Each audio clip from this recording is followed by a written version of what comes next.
Mana hammamizda o'zimizga yarasha g'am, tashvish, o'y-fikrlar, o'ylantirgan muammolar bor.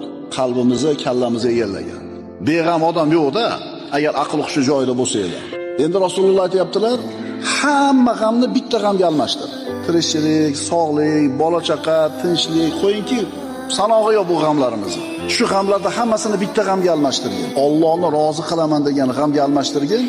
Kafahullohu hammad dunyahu. Kim shunday qilsa, Alloh bu insonni dunyo g'amlariga o'zi kifoya qiladi.